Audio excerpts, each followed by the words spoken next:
How do we find our way through the complicated relationship between attachment and suffering in the vast landscape of personal growth and spiritual change? The key to a life of freedom and authenticity lies in this thought-provoking idea that is deeply rooted in our minds. We find that the deep teachings of Dolores Cannon, a great figure in understanding the deeper parts of our lives, fit with what we are talking about. Many people are going through a journey of self-reflection and letting go of long-held beliefs, relationships, and outcomes in the year 2024. But what's really going on underneath this letting go? Is it just about separating ourselves from the outside world, or does it involve a deep change on the inside?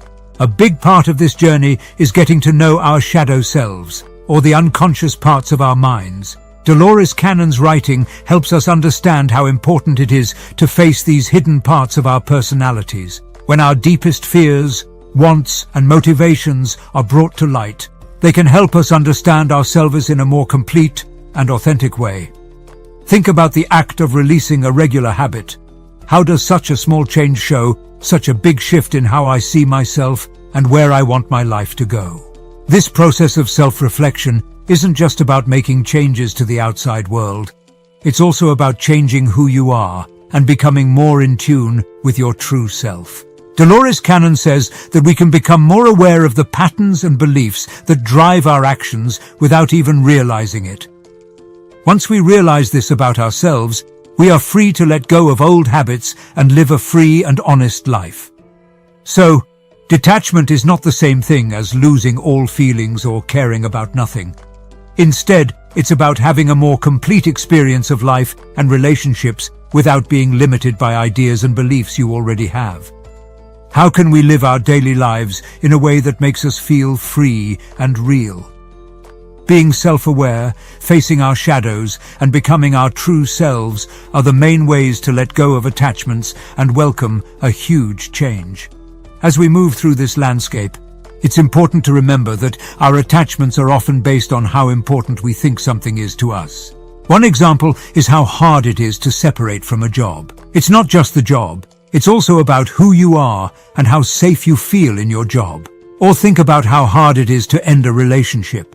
It's not the person that makes it hard, but the value and meaning we've attached to having them in our lives.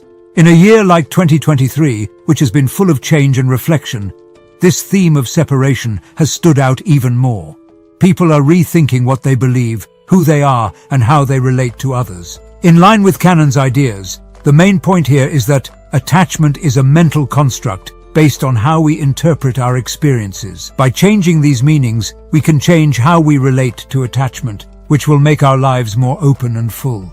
This realization gives you power. It means that we can change our external reality by changing the stories we tell ourselves. As we look into attachment, we come across a paradox in the way we see things. It becomes more and more clear that everything in our world is a reflection of who we are on the inside. This realization fits with the ideas of spiritual teachers like Dolores Cannon, who stressed that we are eternal beings living a temporary human life. When we start to identify too strongly with parts of our lives, thinking they are essential to who we are, we often run into resistance. This resistance is the universe's way of telling us that the things we hold on to are not really who we are. We don't need outside things to define us because we are complete and whole beings. To better understand attachment, you need to see the part the ego plays in it. Because it wants to be in charge and know what will happen, the ego often leads us into patterns of resistance. Different attachment styles show up in our relationships, as mentioned in the book, Attached. These three styles, secure, anxious, and avoidant, show how we handle connection and vulnerability. The secure attachment style finds a balance between being close and being alone. It means having a healthy, non-hostile relationship with yourself and others. But the anxious and avoidant styles show how the ego controls us. The anxious style is always looking for approval and closeness, while the avoidant style keeps a safe distance to avoid deep emotional engagement. When we understand and work through our attachment styles, we can interact with the world around us in a more positive way. We feel free when we're not attached to anything. Basically, getting over attachment means letting go of the ego's need for certainty and control and accepting who we really are as whole, complete beings. Each style comes from deep-seated beliefs and experiences that shape how we talk to each other. For example, people who have avoidant attachment often have trouble trusting others. This makes them think that love means being independent, so they avoid getting close.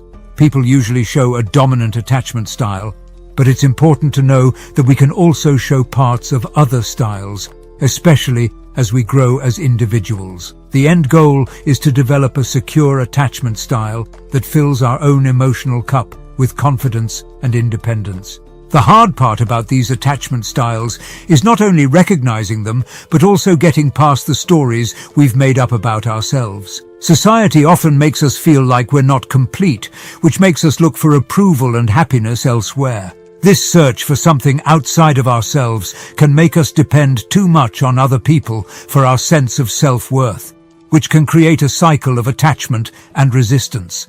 People often have trouble letting go, especially when it comes to relationships, because they give one person or relationship too much importance and power. This intense focus not only makes us energetically resistant, but it also puts the other person on a pedestal, which makes it harder for us to see all the possibilities that are all around us. We can break out of the cycle of attachment by changing how we see things and realizing that there are many ways to connect. A very important part of this process is how our vibrations are aligned. We unintentionally close ourselves off to new, fulfilling experiences that could come into our lives if we only align with the energy of attachment and resistance. Basically, our spiritual growth is linked to our journey toward a safer way of attaching to others. We have to let go of limiting beliefs, change the way we tell our stories, and accept that we are already whole. Understanding how deeply the meanings we give to our experiences and relationships affect us is at the heart of being free. It's a journey to understand that our true nature is love that doesn't depend on anything and is free from the mental structures and attachments that hold us back. In the chart of consciousness, emotions range from fear and anger to love and enlightenment. This realization is like a line of emotions. At a very high level of reasoning, even great minds like Einstein understood that to fully embrace love, one had to go beyond intellectual limits. We don't have any attachments when we are in a state of unconditional love. But society and our own experiences often teach us to have attachments to people, outcomes, and certainty. We fight because of these attachments, which feed off the meanings we give them. To get rid of this resistance, you need to let go of the meanings you've been given and make new, more positive ones. What would happen if we believed that we were already whole and complete? Think about what would happen if we looked at our relationships and experiences through the lens of completeness instead of lack or dependence. This change in point of view is especially useful when looking at attachment styles like anxiety and avoidance. Wanting happiness and approval from outside sources is the typical cause of anxious attachment. On the other hand, avoidant attachment is more connected to wanting to be alone and free. Both styles come from the meanings and values we hold dear. If we change these meanings, we can change the way we experience things. The most life-changing realization is that our beliefs, or what we think about things in life, affect what we see and experience. Our beliefs are not just vague ideas. They shape how we understand the things that happen to us. A lot of the time, the beliefs we hold come from how we interpreted things when we were going through hard times in the past. Once we are aware of these meanings and beliefs, we can begin to question and reframe them. This can lead to a more satisfying and less difficult way of living. Spiritual leaders like Dolores teach that we need to be self-aware and that our beliefs have the power to change our reality. This process of re-evaluating and changing fits with what she says. Being able to re-evaluate and change the meanings we give to our life experiences is a big part of learning to let go and embrace freedom. This process goes beyond the material and affects the very core of who we are. Are we seeing ourselves as unfinished characters who are always looking for happiness, like the characters in many fairy tales and stories? Or do we know that we are whole and complete in and of ourselves? The stories we've heard over time, maybe from Disney movies, can have a big effect on what we expect and how happy we are. Let go of these deeply ingrained stories and live in the present moment if you want to be truly free. This entails giving up the notion that external circumstances will satisfy our wants and needs and beginning to be content and happy in the present. It's about shifting our attention from a happily ever after in the future to finding peace and happiness in the here and now. We can let go of old attachments and embrace a more present, fulfilled, and whole version of ourselves by re-evaluating and reshaping these stories. When we become attached to a certain outcome or person, it's not just the external situation that we hold on to, it's also the meaning we give it. For example, we often feel attached to a person because they make us feel good about ourselves or give us a sense of who we are.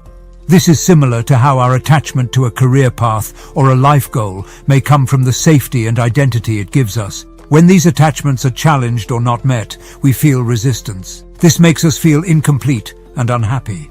We need to understand that what makes us who we are is not outside things or relationships, but how whole and complete we are on the inside. When we realize this, we can let go of specific outcomes and embrace a state of abundance and self-sufficiency. Detachment isn't just letting go of things or people. It's also letting go of the meanings that have kept us from being our true selves. We open ourselves up to a lot of possibilities when we are aware of these meanings and choose to change them. We start to realize that our happiness and fulfillment don't depend on what other people think of us, but on how we feel inside. And now, we are free from the need for outside approval or certain results. Even though it's hard, this path leads to a deep change that makes us more attractive, more integrated, and more in tune with the love and abundance that already exist inside us.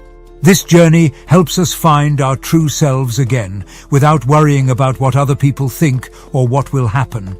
And we can live a life full of love, abundance, and inner peace. If you're still with me, I extend my gratitude for your presence, and if you wish, consider subscribing to our channel. And remember, I have a profound love for you, and hope that your life is filled with prosperity and happiness to the fullest extent possible. Thank you.